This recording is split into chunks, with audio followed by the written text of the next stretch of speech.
Our goal is simple: to help you achieve the dream and vision you first had when you thought about starting a business. We're here to make growing your business less complicated. There are building blocks to build a sustainable business. We promise to seek them out and address them all. The Better Your Business Show starts now.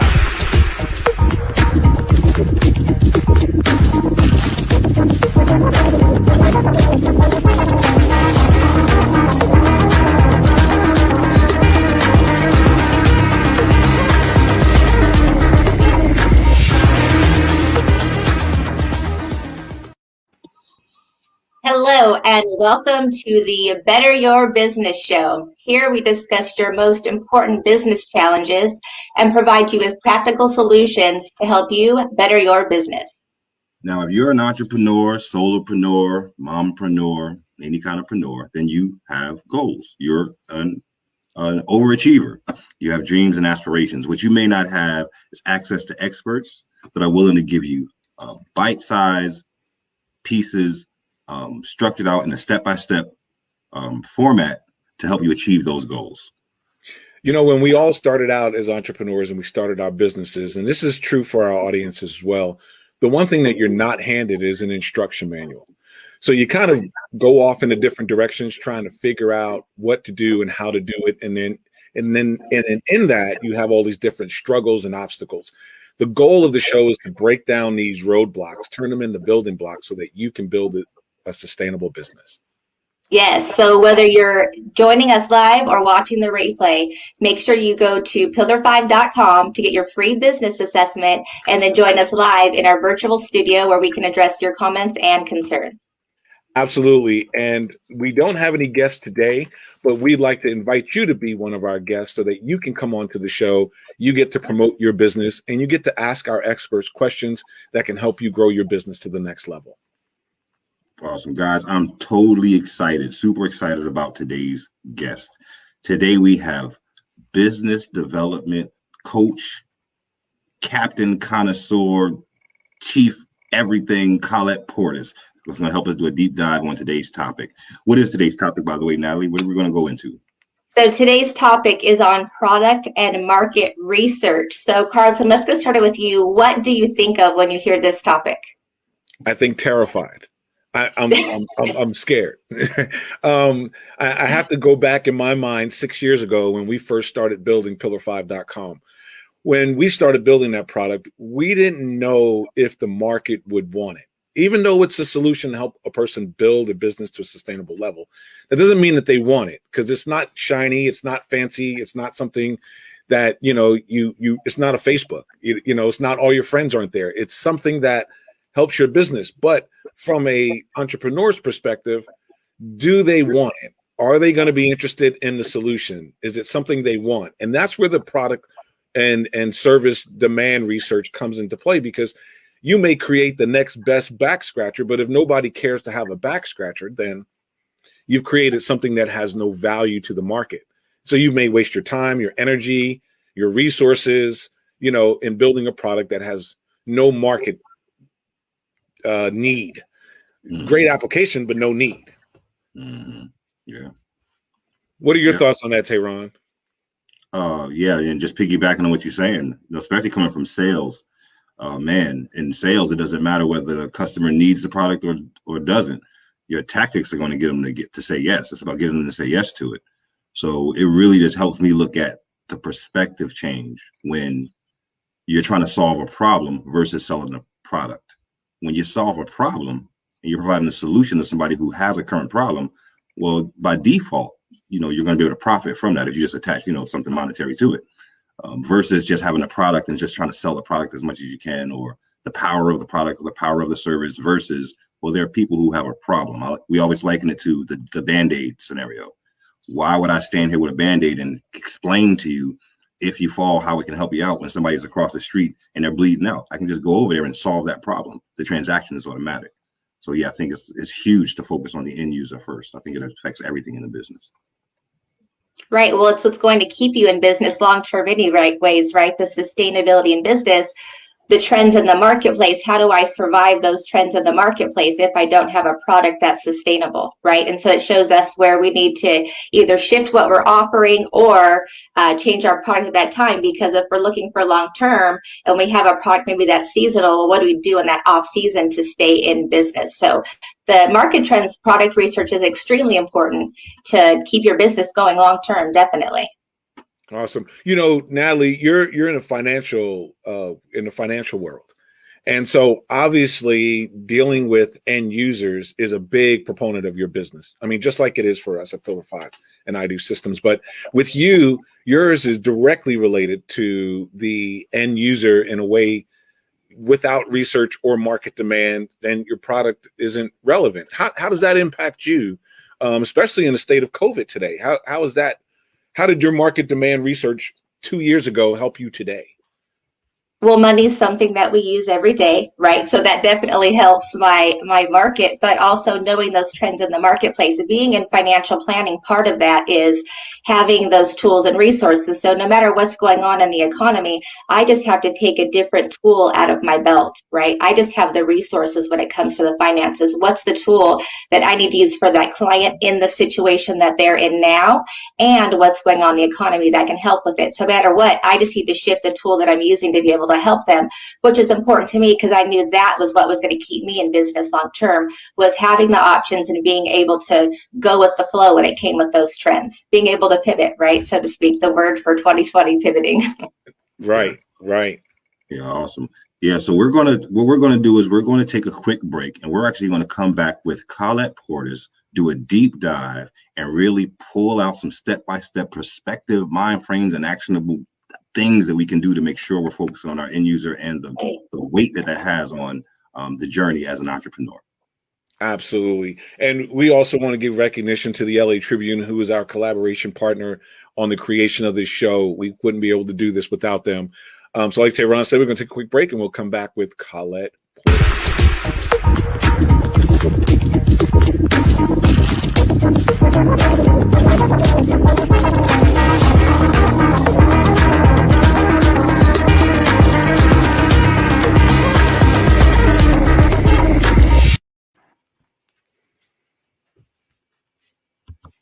Oh, well.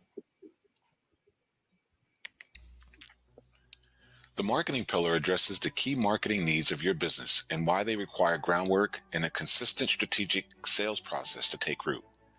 There are so many core business functions that stem from a good marketing plan that marketing can easily be considered the lifeline of a sustainable business. The marketing plan is relevant because without marketing, there's no brand and nothing a potential client or customer can relate his or her experience to. Marketing helps you inform, engage, and grow. And at the end of the day, no marketing means no sales. In addition to the more easily understood and applied areas of advertising a product or service, marketing actually begins with the product development, which needs to be in line with a clearly defined client or niche. This pillar draws on questions that will open your eyes to the idea that everything you do requires well-planned market research, followed by carefully designed alpha and beta testing. The brand is also a crucial marketing component upon which all other sales components rest. Do you have a recognizable brand? And have you invested in a focus group to ensure you are meeting the needs of your target market?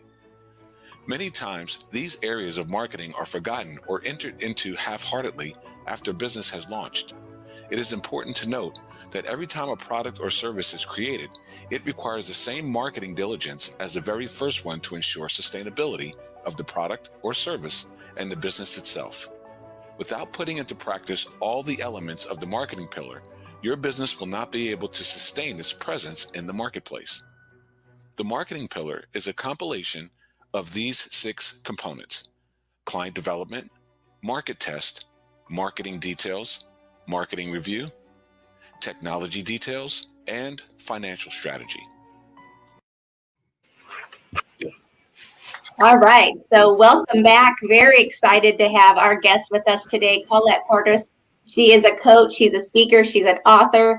She's been a business strategist for over 20 years. So Collette, welcome to the show.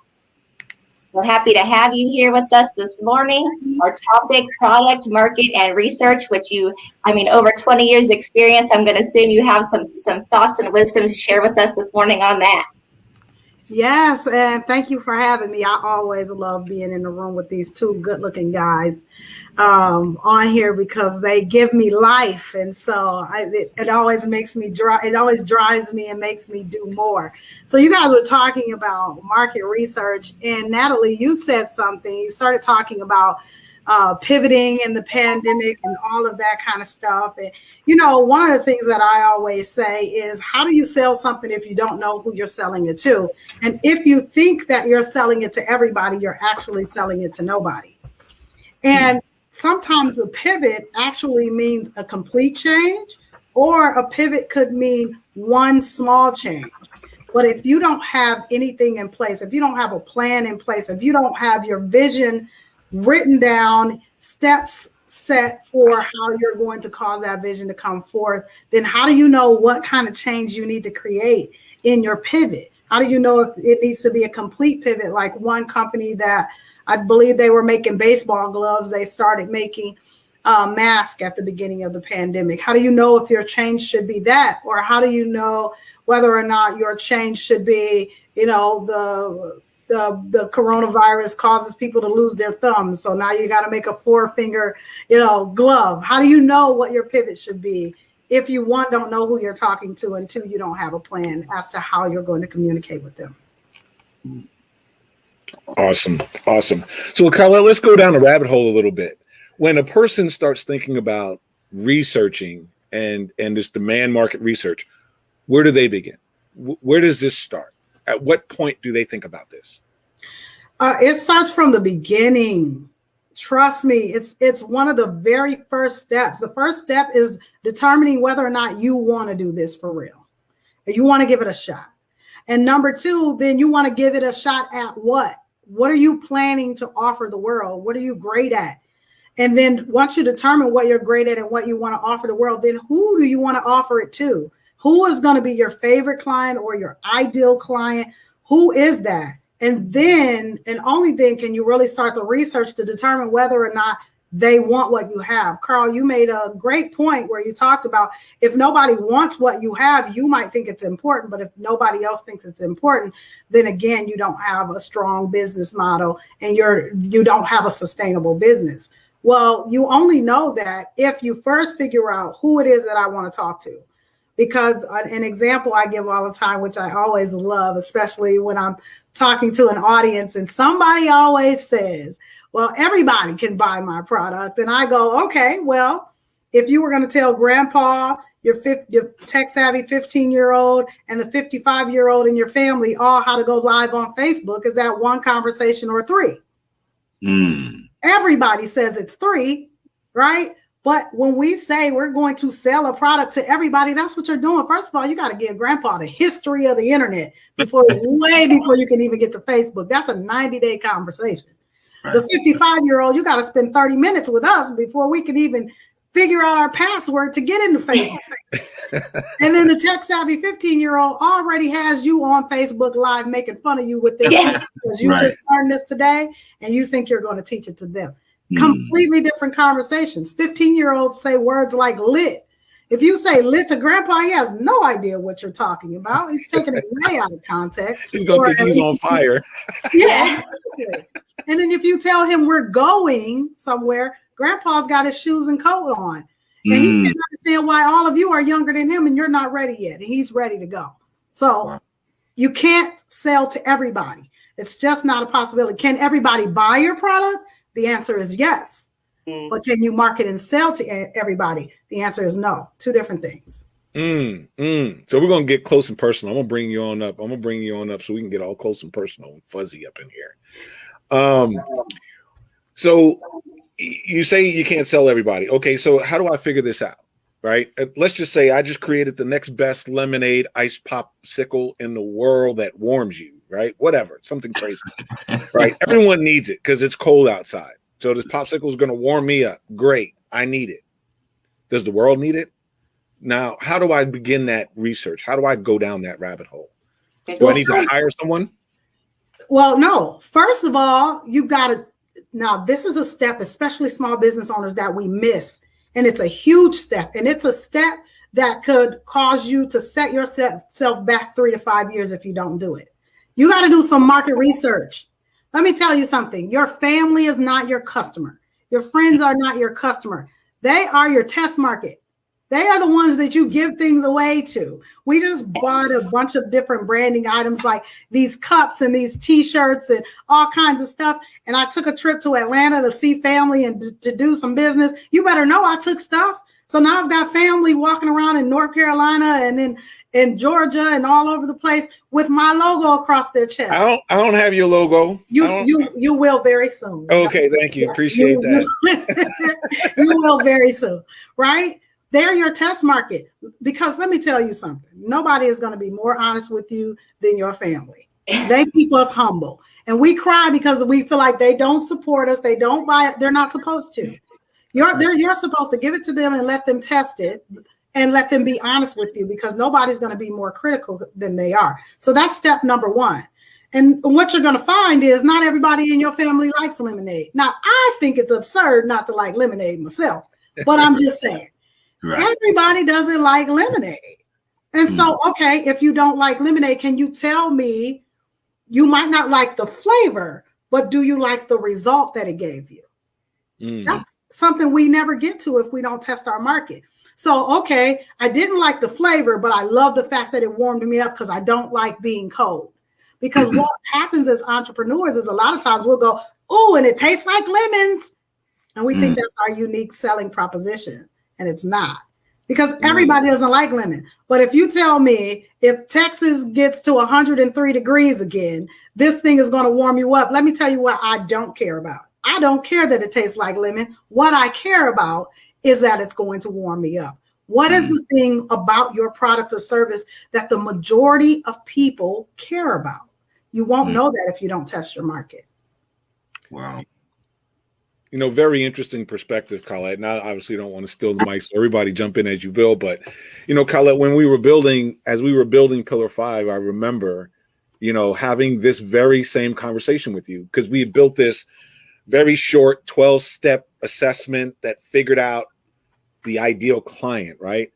And then as I spoke with you and you began using it in your business, what we learned was there was more steps. There was more things that needed attention, not just this high level holistic view, which was my now score, if you remember that. Yeah. And so it just had these really simple questions, but it didn't really provide solutions. And I remember the one thing you kept saying to me is, Carl, you have to figure out a way to provide the solution. And of course, our solution was, well, get coaches to be the user for the small business owner. But it made a shift in our development. We went from 12 steps to 115 steps. We went from focusing on a holistic view to focusing on a high level step-by-step guide to guide a person through sustainability. And just like Natalie in the financial work, there's certain things that she's done to change how she focuses on her end user. Natalie, share some about some of that stuff that you do on your side to help the end user in the way that Collette's saying, like the research that you all had to do. Well, obviously, just looking at the trends in the marketplace, depending on, what the market's doing, if it's up, if it's down, what are people's biggest concerns, and then providing solutions based on those needs.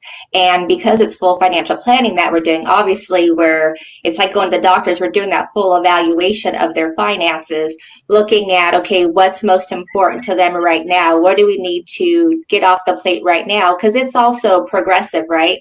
To help kind of stop the bleeding. And then where do we take it? Because it's something that we're, constantly working towards to help them with their finances. But again, going back to money, something we use every day, and then having access to, no matter what's going on in the economy, solutions that can still help that client.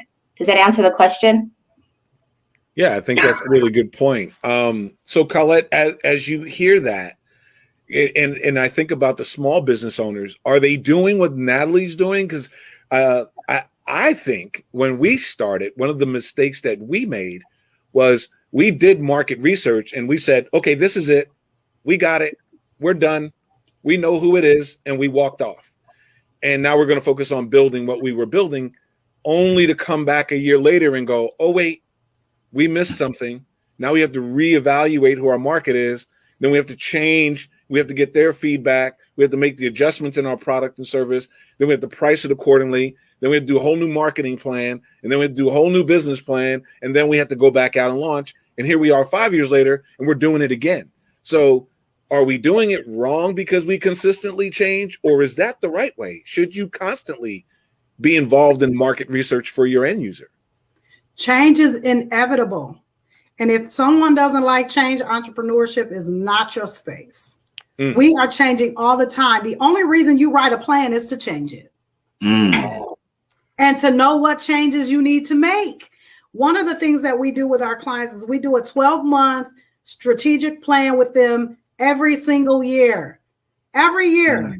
And because we do this, their revenues are out of the park. However, what we tell them is this is a living, breathing document. It is not a business plan. Let me make it clear. I personally do not believe that if you're in the first 1 to 3 years, up to 5 years of your business, you do not need to write a business plan. You have no idea who you're serving. You only need that if the bank is going to require that you have one so that they can give you some money. But what you really need is a strategic plan, the step-by-step instructions on how to get to where you're going. The military does not write a business plan when they're going to go take over some country, but they do have a strategy. Every single time, never fail. They know how many boots they need, bullets they need, how much food they need, how many soldiers they need, how many tanks they need.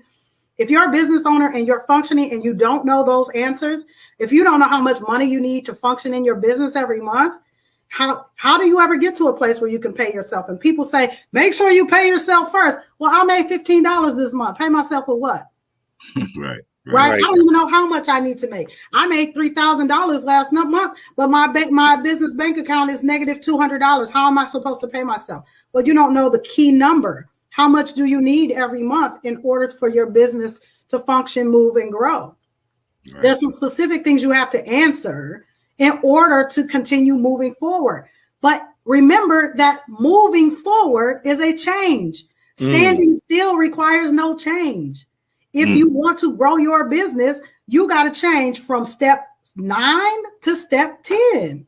If you don't like change, how are you going to make it? You're going to be at step 1 the entire time, and you can't grow your business in that way. So change is inevitable. You need to know that change has to happen, but you also need something that gives you some guidance and some direction on what change needs to happen. One of the things I say all the time is we hear people say, you need to have 7 streams of income. You need to have 10 streams of income. And people go and they start their t-shirt company, and then they sell chicken dinners on Sunday, and then they make cakes, and then they may have a makeup line, and then they have all of these things. That is not what multiple streams of income means. Not at all. Multiple streams of income means what is the center? What's the core of your business? And then how many revenue streams can you get from that? You see the book Goalie behind me, and you saw it in the commercial. When we publish, I have another company that's a publishing company. When we publish authors, we show them how they can make $1 million with one book. It is not by selling 1 million copies of the book, nor is it by becoming Amazon's #1 book. That doesn't necessarily make you any money, but what can you do with this one book, making it the core? And then what are the revenue streams off that? Can you get 10? Absolutely. Do you need 10? No. You don't want to focus on 10 things. If you give 10 things your focus, at best, you can give all of them 10% of your time. If on your job you did anything, only 10%, they're going to let you go because you're just not doing a good job. Awesome. You know what? You brought up something that kind of hit a nerve. So I'm going to go ahead and get into this little debacle real quick with you. And you know what that is when you punch me in the belly and you say, don't nobody need no plan. They need a strategic plan. So, one of the big components of Pillar 5 is obviously creating what we call a one-page business plan. So before I go down this rabbit hole and become defensive with you, Miss Portis, all formal in the name, is it is it that they're labeling the plans incorrectly and they're saying, well, really a one-page business plan is the strategy plan. It's really not a plan. It's not the whole 100-page, 30-page write-up. It's just more of understanding the outlines of what you need to do. Or are you saying that the one-page business plan just has no value right now? You need to focus on strategy. And what's the difference of the two? This is why I love Carl, because when we fight, then he calls me my formal name. But too bad, Carl, we're not gonna fight today. How about that? No. Let me step back and say it's the traditional business plan that I believe you do not need until at minimum year 3, but most people don't need it till year 5. Where I've seen it at year 3, if you're a technology company like I do systems, you're going to need it at year 3 because you have to have an infusion of capital, and you need it for that piece specifically. But that people also need to know where this thing is going because technology moves so fast. But in general business outside of that, it's about year 5 that you need the traditional full 100-page, however many pages business plan. Now, what you absolutely do need is the one-page business plan. That you need. But in order to have a solid one-page business plan, you need to have a good strategy first. Because if I say, if my business plan says that I'm going to, well, let's say my key metric is to generate $1.3 million. And then I get to this little spot where it talks about revenue. And I just did this the other day. It talks with a client. It talks about revenue. And so this client was selling their product, and the coaching program was a six-month program, and they were doing it for $299. Now, Carl already knows that number ain't ever going to work for Collette. Rather than say that number is too low, I can show them by working the numbers that they only have the potential to make $32,000 in that year. But their goal was 1.3 million. 32,000, 1.3 million is way different. But without their strategy, then I could say, let's go back to your strategy and see where you can make adjustments. Do these revenue streams that you have, do they make sense? Do they generate the right amount of revenue, especially compared to what your market is doing right now? And are these the best tools to use to generate revenue? Because if everybody sells t-shirts, you can throw a rock and hit 50 people right now who sell t-shirts. Then why would you sell t-shirts? Why wouldn't you sell wine? Right? Maybe wine, because there's only a handful of people that do that. So why wouldn't we do that and grow in the market where there is potential for growth instead of pegging ourselves into a market that's saturated? You need your business plan and your strategy in order to determine, is there market saturation, and then what products or services should I be offering to get to the 3 main objectives that I've set, that I've determined I want to help people get to. So yes, Carl, you need a one-page business plan.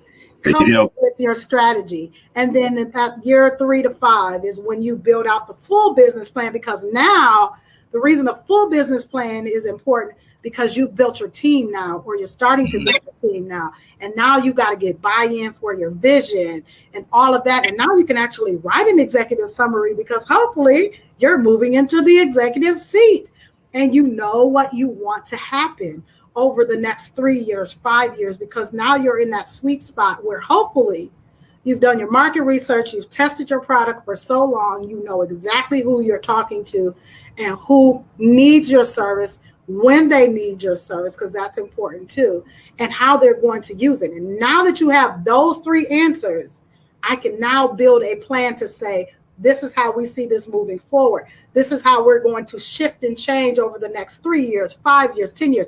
Because mostly when people say, what's your 3-year goal, your 5-year goal, your 10-year goal? It's just an additional step you're adding.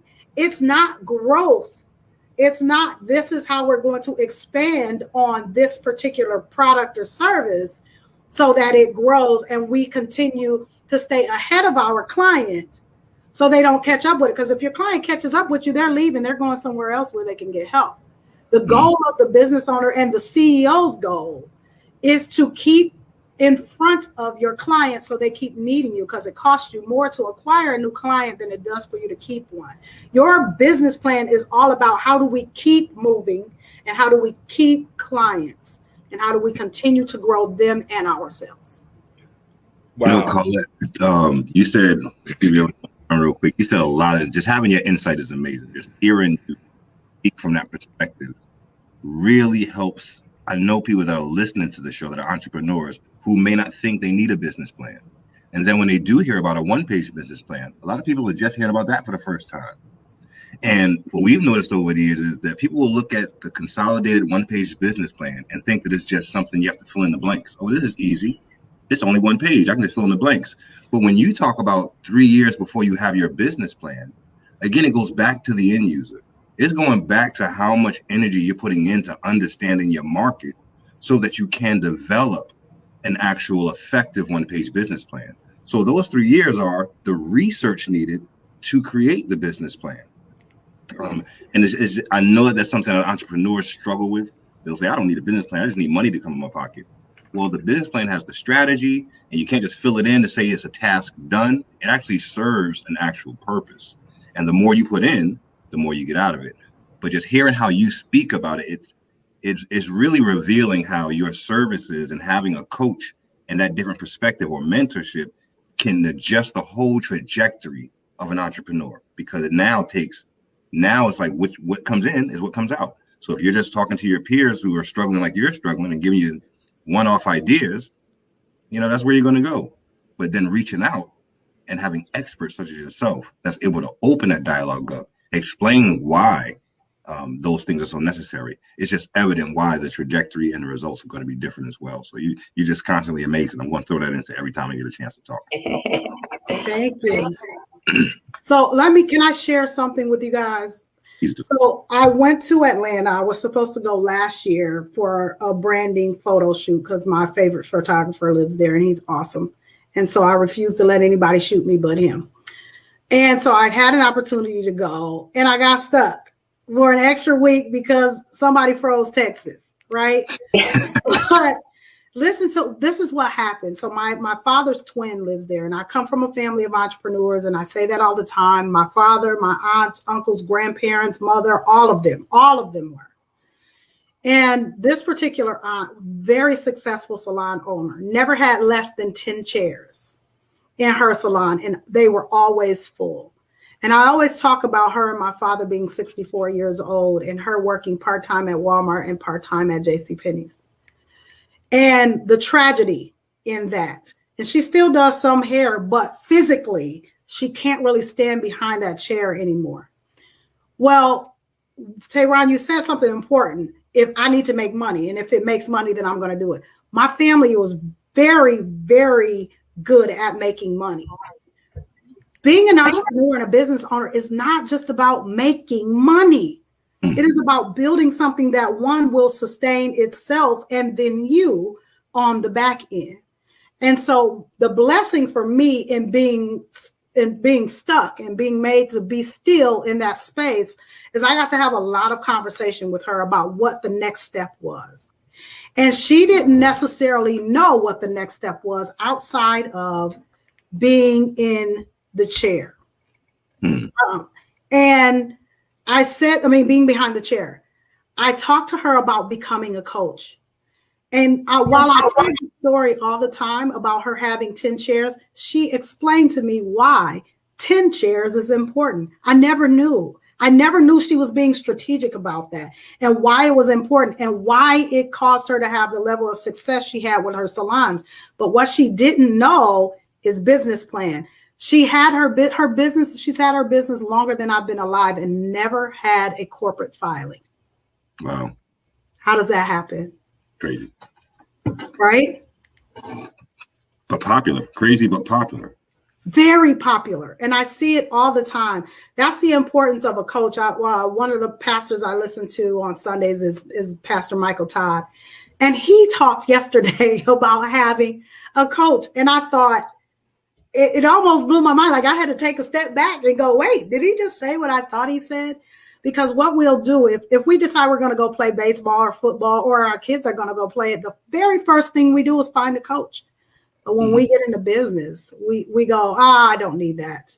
Well, how do you know the plays? How do you know the plays to run? You don't know that. Right. I don't want to try and real quick and say one more thing that you mentioned, piggybacking off of what you said. You said if you don't like change, entrepreneurship just isn't for you, right? And Carlton spoke about this earlier, how we went through 3 different changes as far as our target market, and we laid in the lane for about a year each and built all of the messaging, everything, then had to retract because the market is king. The market tells you which direction you should be going in, not your emotional attachment to your product or service because of how much time you put in.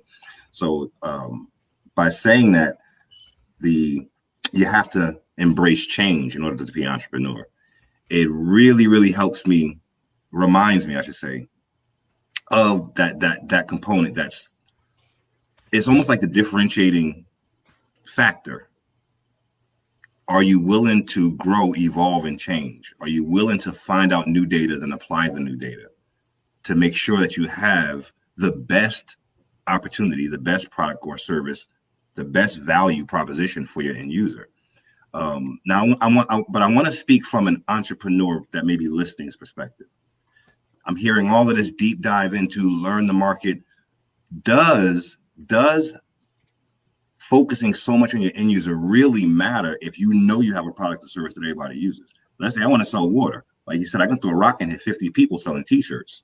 So if I have me a e-commerce store, I have good pricing on the my merch that I'm getting. I have a good markup ratio. How much I have to do? I'm starting to see that, because we all know from the entrepreneur's perspective, once the money starts getting generated, I'm not really focused on all the other stuff, because that money can be the illusion of sustainability through the cloak of subjective success. So does it really matter, I guess, is the question. Yes, I love that. If I have a product that I know wins. What are you going to say, Natalie? I love that question, because that's been the biggest thing that I've wanted feedback on, Collette, is what if water's my passion, right? What if that's the passion, but the market research isn't there? What would the feedback be on that? Right? But I love water. I love those t-shirts. That's what I want to sell. That's what drives me. Let me ask you this, Natalie. Do you like Perrier water? The seltzer water? Yeah. You do? Yeah. How about you, Ron and Carl? Do you like seltzer water? I don't like anything carbonated. Right? Just because water is your passion doesn't mean I like your water. Some people like spring water. Some people like alkaline water. Just because it's water doesn't mean everybody likes it. Here's 3 questions you always have to ask yourself constantly. Number 1, do they need what I have? If the answer is yes, move forward. Next question. Do they want what I have?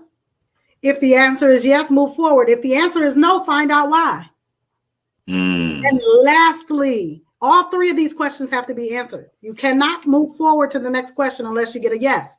The last question, do they have the provision to pay for it? Right? Voss water might be $3 a bottle, and it might be delicious. And I may love it and I may want it, but I don't have $3 to give you. Right. So does it matter at the end of the day? Do they need what you have? Do they want what you have? Do they have the provision to pay for it? One of the things that Carl and Tehran both have talked about, which is why I love you guys, and which is why I love Pillar 5 so much, because I see it inside of the software every time I go in there. You all have done something very important that a lot of entrepreneurs don't do. Spend a year. If it's a new idea, spend a year. Don't start another idea until you spent 12 months with this one. Right? Spend a year. You don't know what the possibilities are with this particular idea unless you spend a year. And then guess what? At the end of that 12 months, it's going to require that you make an adjustment. When we create a strategic plan with our clients, we make them focus concentration. Spend a year on this one audience. The thing I love about the business plan, and Carl, you asked this question earlier, is how do they know where to start with market research? Do a one-page business plan. The very first section it's going to ask you is, who are your customer segments? Who are the people that you should be answering, need what you have, want what you have, and have the provision to pay for it? Those should be your customer segment definitions, right? You should define your customer segment with those 3 questions. Now, you might have 5 or 6 or 3 or 4. Most people end up with 3 different customer segments. And then at the bottom of it, it's going to ask you, okay, well, which of these customer segments is easiest for you to get into? 9 times out of 10, your first customer segment is going to look just like you. They're going to look like you. They're going to sound like you. They're going to talk like you. They're going to walk like you. You know where you like to hang out at. You know what you like. You know how you want people to communicate with you. You know where you want people to communicate with you at. So you're the easiest one. Anybody like you, in whatever those customer segments is, the first one is gonna be the one that's easiest for you to get into. It might not even be the one you're talking to right now. That one might be really hard to get into. But once you can figure that out, then the next thing is, well, what are you going to solve for them?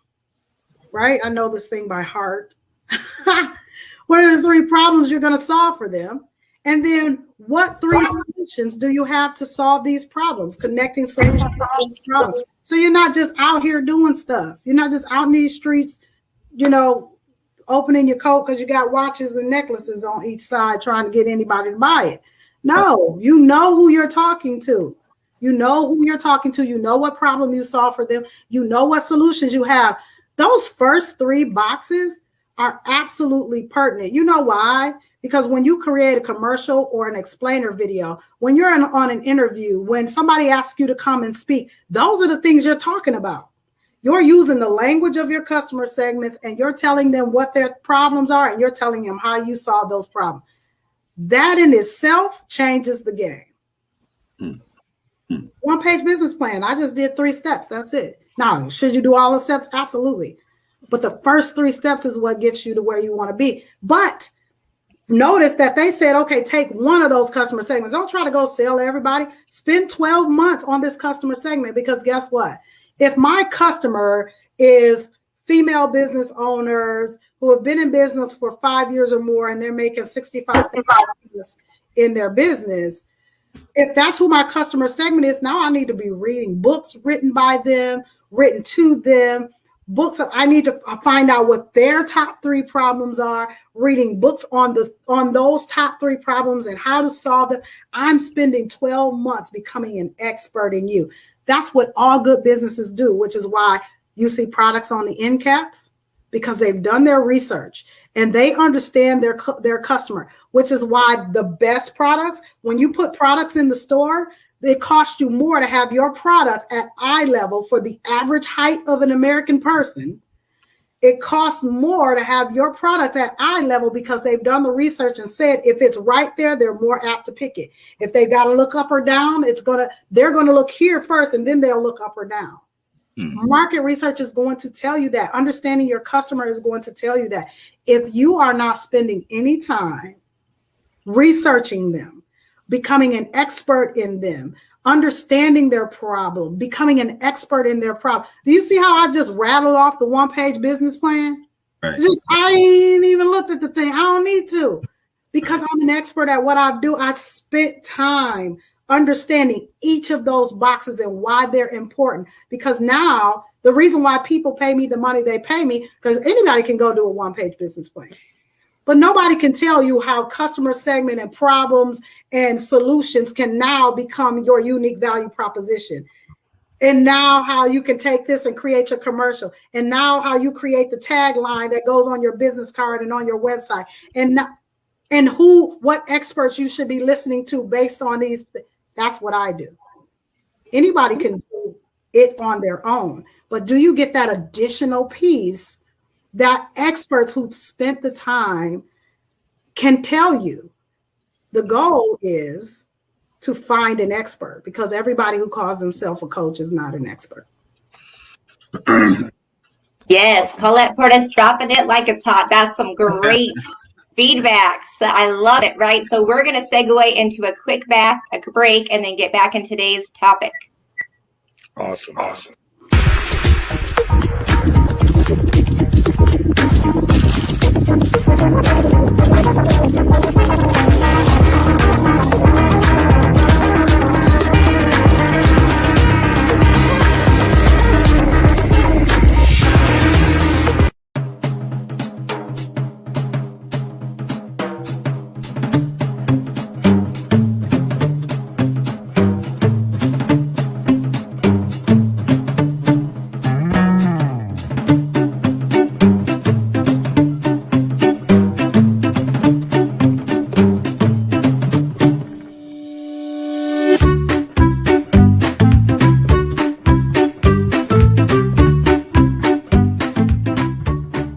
I use Collette Portis' goalie system, but don't take my word for it. Hear it from others who know it works.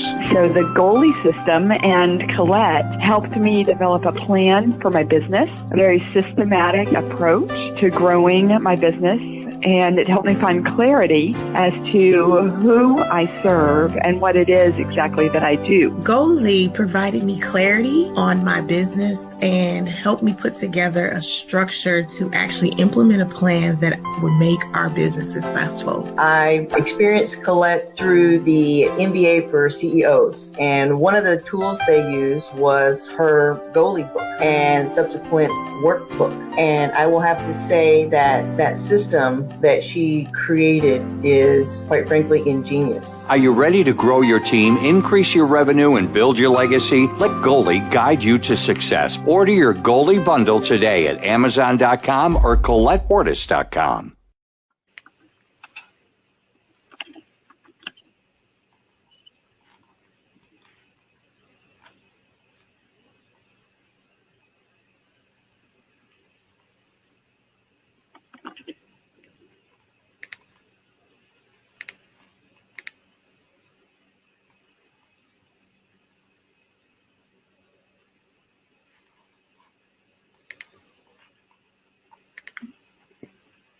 All right.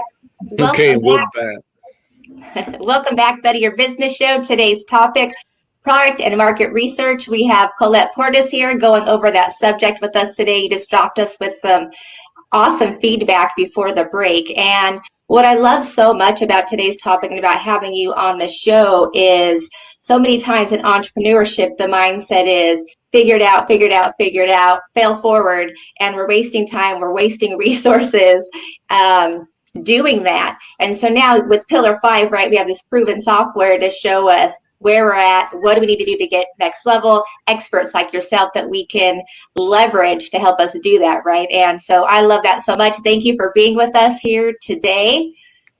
You're welcome. Thank you for having me. Absolutely. I want to just take one quick second and say a quick shout out to our collaborating partners that have helped make the Better Business Show even possible, and that's the LA Tribune. Natalie Forrest and Mo Rock have done an amazing job of allowing this to happen. So if you're catching this live and you want to catch the replay, you can catch it on demand on Roku at the LA Tribune TV, as well as you can always come over to pillar5.com. And in there, you can take your assessments. You can find out what life cycle stage your business is in. And you can start growing your business. And then you can get with coaches like Collette Portis and Natalie Essman that can help you grow to the next level, because every business are based off of what we call 5 pillars, right? So there's infrastructure, management, marketing, finance, and credit. And today the subject is marketing. And so again, thank you, Collette, for being with us and having this discussion on market demand and research. Absolutely. I can't think of a group better to have this discussion with. Awesome. I only have 2 words: end user. Yes. Changes the game.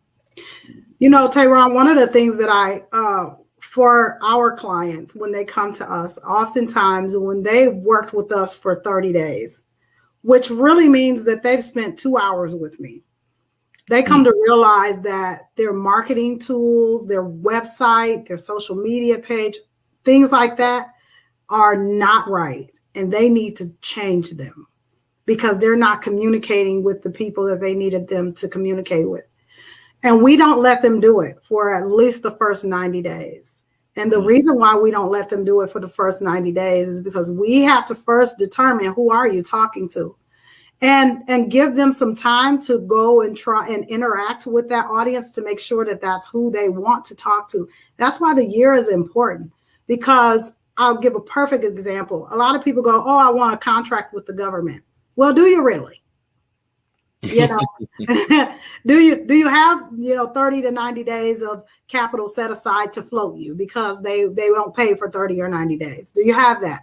Do you want to meet their demands? We submitted for a contract recently that required that we do a 25% give back. So 25% of the funds that we were asking for, we had to give 25% of that in kind.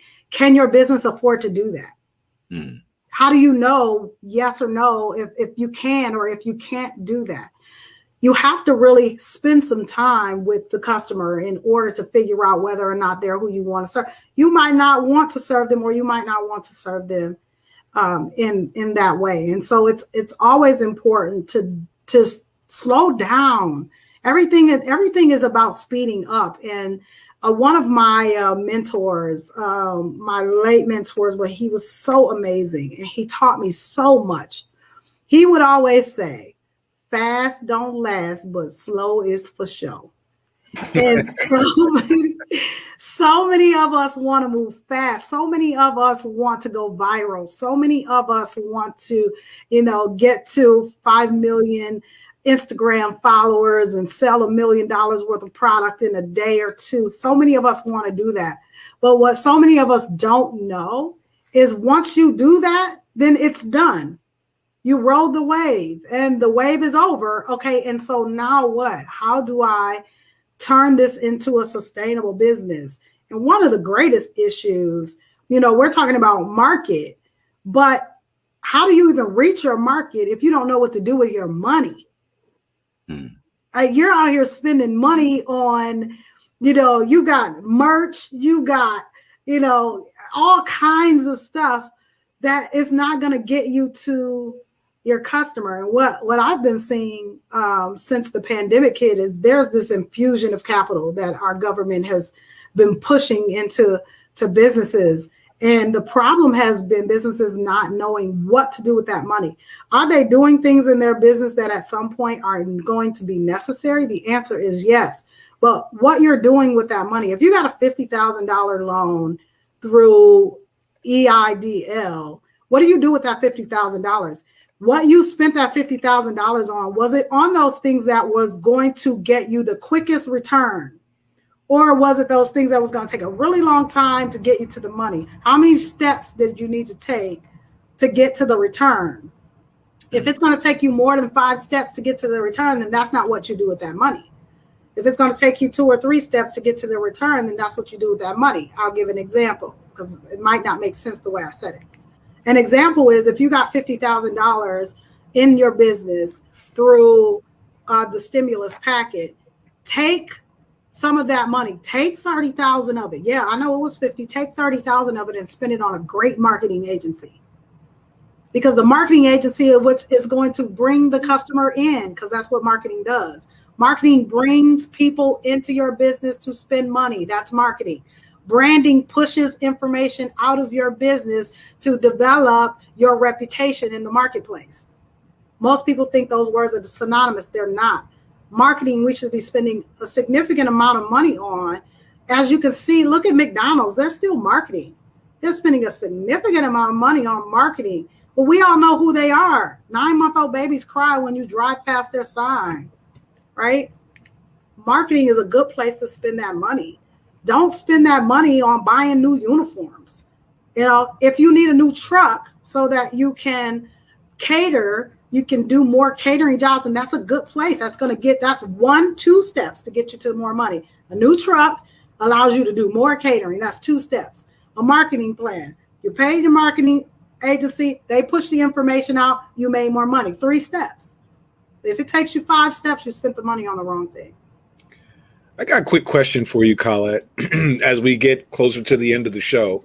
And viewers, as you're listening, if you have any questions or comments, by all means, please key them into the live feed, and we'll go ahead and post them up here so we can get Collette's feedback on your questions, whether it's directly with your business, whether it's direct with market research, or is any question at all. Just not how to bake an apple pie. I don't know if she can answer that. But I have a question for you, and it's, what is Goalie, and who is it for exactly? That's a good question. So Goalie stands for Grafting Objectives Around Longevity in Entrepreneurship, a mouthful, which is why we use the acronym Goalie. But here's the thing. Who is Goalie for? Goalie is for the goalie of your business. If you know anything about soccer, the goalie has an absolute important role. Do they run up and down the field? No, not at all. They have a very small space that they go back and forth through. If you are the CEO of your company, if you're the real CEO of your company, you have a very small space in which you function. You're not running the ball up and down the field. That's not what you do. That's what your team does. But as the CEO of your company, your goal, your job is to make sure nobody scores on you, right? Your job is to keep an eye on the entire field so you know what is going on the field so you can prevent things from happening, prevent things from getting into your goal that shouldn't be in your goal. You're protecting the company, but you're keeping the vision of the company at the same time. Goalie is for business owners, entrepreneurs who really want to become a business owner. If your title is CEO, but you're not being the executive of your business, then that's who Goalie is for. Goalie is for those people who say, all I have is $100. I can't afford to hire a coach. You can order Goalie on Amazon. Go to Amazon, order Goalie, order the bundle, order both books, create your strategic plan. Now, it's not going to look like the one you would create with me, but you'll still have something. Create your strategic plan and then use the tactical planner to track your progress, to create key performance indicators or KPIs. We've done that work for you.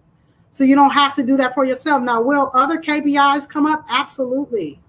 But Goalie is for the one who really wants to succeed. If all you want to do is make money, I'm going to just be honest. Goalie ain't for you because it takes work. It requires that you do some work, and it requires that you do some significant work. We have another question from our team, and it's what is the importance of your clients focusing on their end users when they're using Goalie? If they have the Goalie bundle, how does that help them with their end user focus? Excuse me. As a business owner and entrepreneur, the number one thing you have to remember is that you are a servant. Nobody is here to serve you. You are here to serve. And so if you're a servant, you have to have people to serve. Your end user is always the focus, right? It doesn't matter how good, when Ray Kroc started McDonald's, the food was really good. But now the food ain't that good, right? But guess what? They still focus on their end user, because if you ask 10 people whom McDonald's markets to, they're going to tell you it's the kids.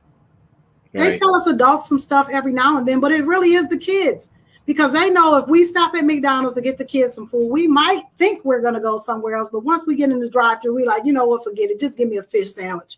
I'm tired. I'm going home. Right? Gotcha. And we got a question in from Kirk Nugent, who sent in a question and said, would you consider hiring a PR company the same as marketing? Good question, Kirk. The answer is no. A PR company, when we hire a PR company, when we do PR stuff, PR is getting you into magazines. PR is writing press releases. PR is that kind of stuff. Marketing, that's not necessarily about bringing customers in. You don't want to confuse the two. PR is a part of that branding piece where you're helping people understand who you are. You're building your reputation. That's what that PR piece is. Marketing is specific. Hey, I got a Big Mac. It's going to cost, you can get 2 for $5. Come buy it. That's marketing. We want to know what it's going to cost us. We want to know how to sign up. PR doesn't necessarily do that. But most people, a lot of people use PR for that purpose and it fails. So we'll write a press release to say, hey, I got a new coaching program. It's $12,000. Sign up on my website, press release, and it gets picked up by nobody because that's not press, right? How often do you see on the news they talk about price? Unless somebody is gouging prices, they don't really talk about that. They're giving you information. It's about getting information out to the public. That's what PR is. Public relations, not selling. Marketing is about selling. PR, branding is about public relations, building relationships, building your image, building your brand, all of that stuff. Marketing is about money. Awesome.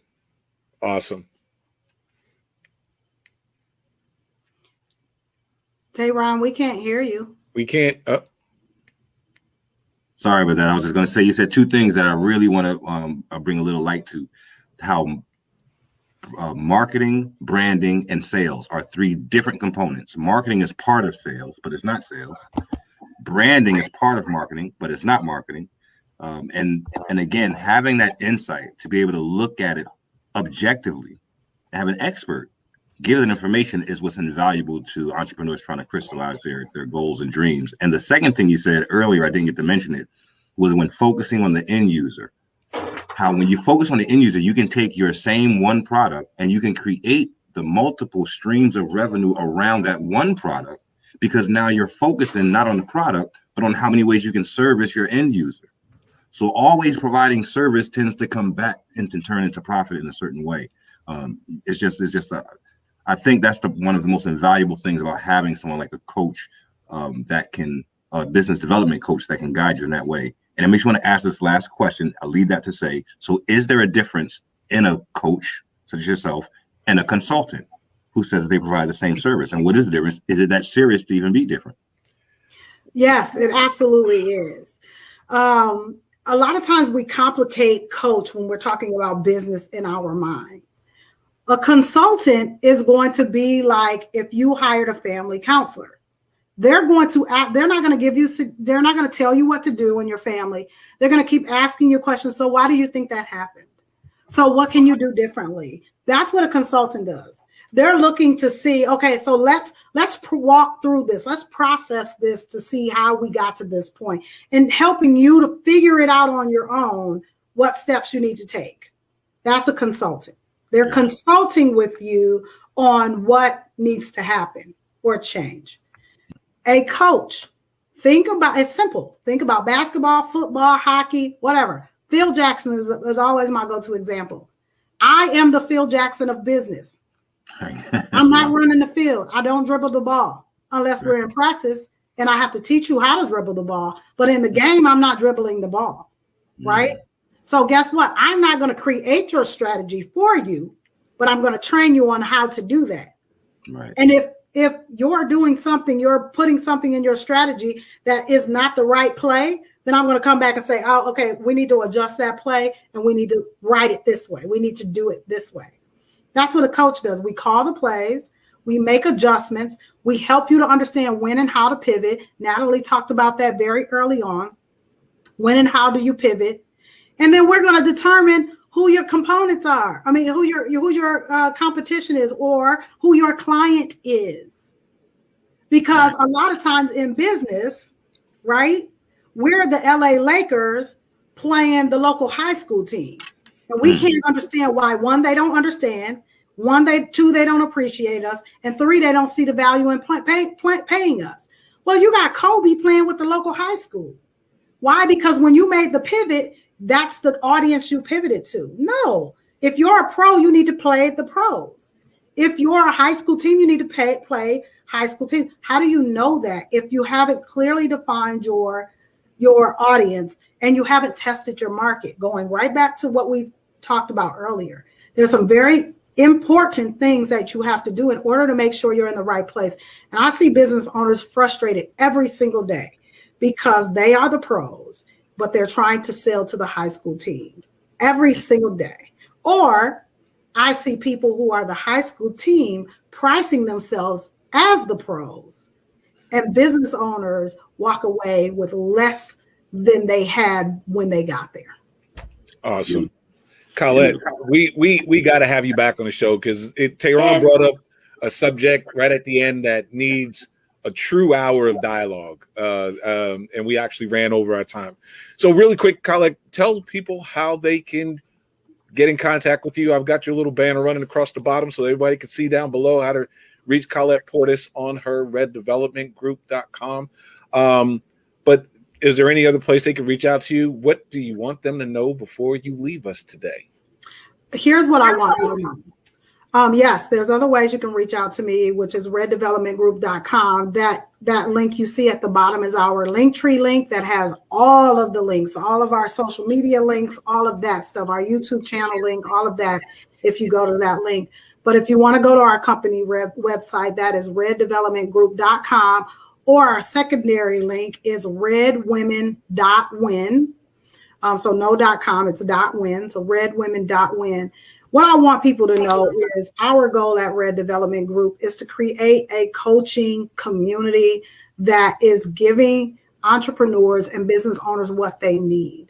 And so what we are rolling out here in the next couple of months is a certification for coaches, which is going to mean that we're going to share our clients with those coaches.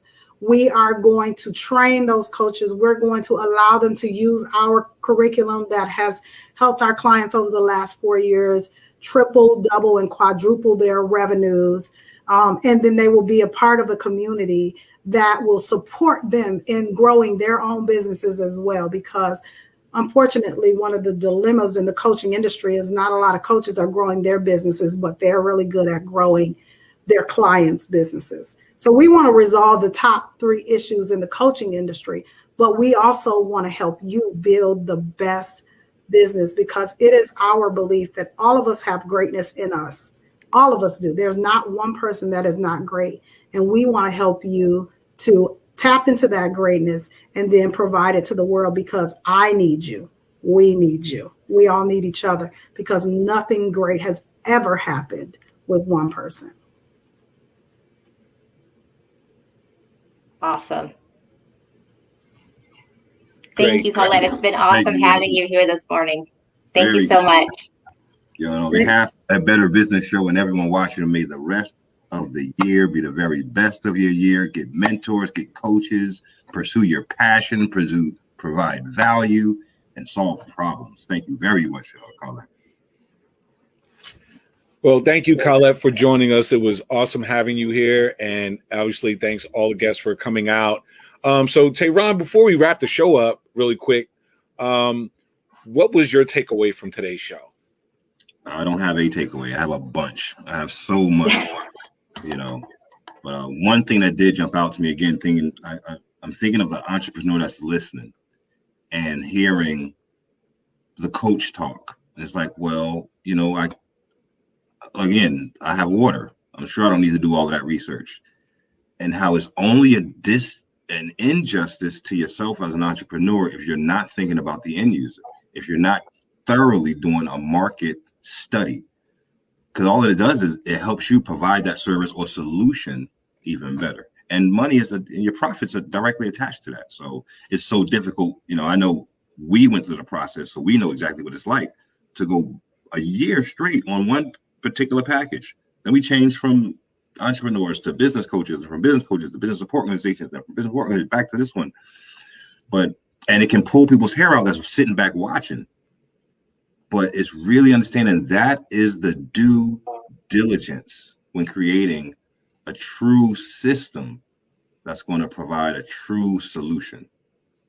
So yeah, it's just focusing on the end user and how it actually benefits you in more ways than one. The more that you do that, I really got that from Collette today.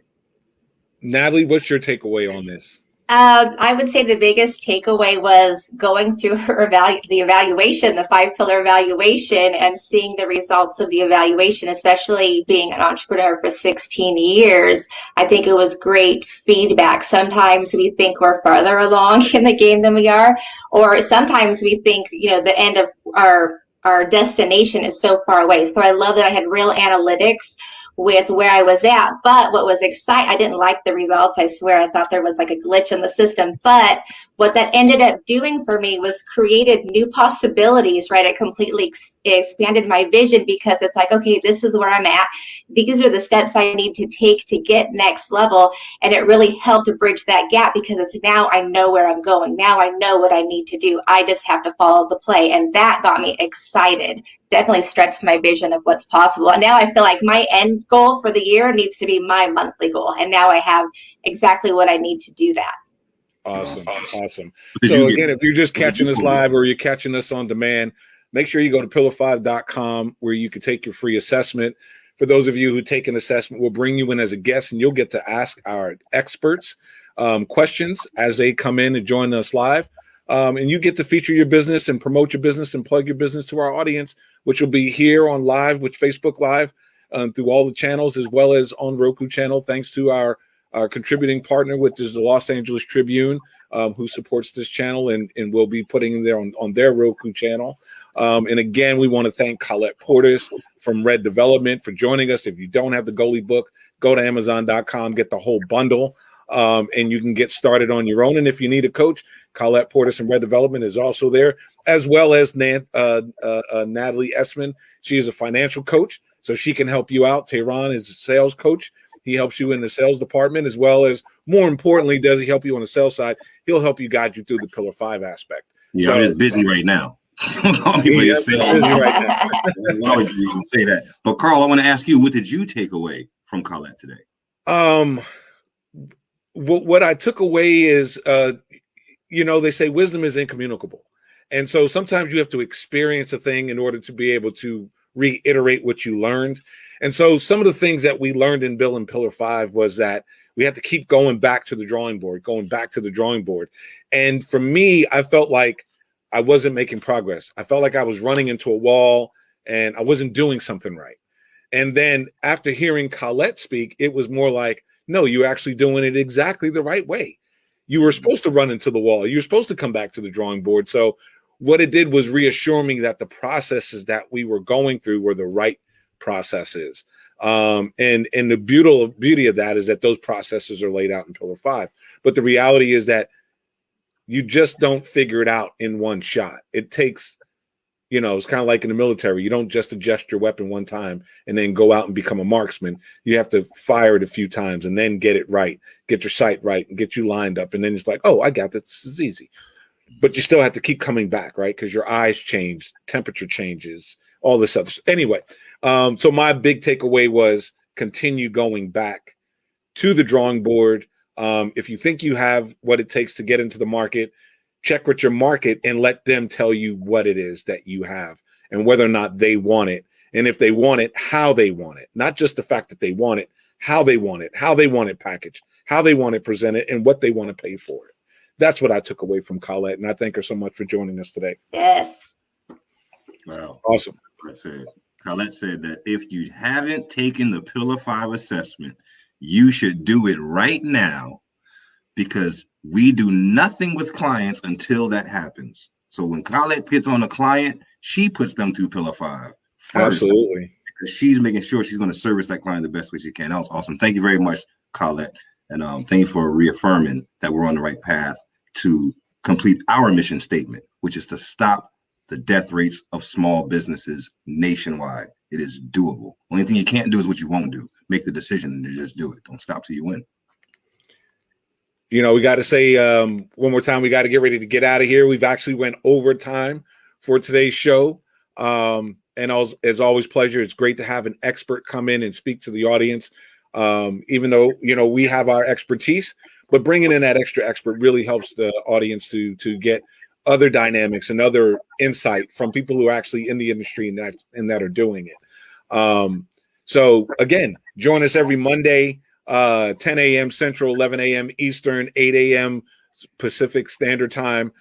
Join us every Monday. We're going to bring on the next expert. I believe the next subject is going to be on business plans, which actually came up in this subject. Or it might not be. We might surprise you. We don't know who we're going to have next. Who do we know? We might be having Mark Cuban in here. We don't have a clue who we're going to have up here. At the end of the day, go take your assessment, get on board, join us live, ask your questions, and let's get your business to the next level. Thank you for joining us all. It's a pleasure.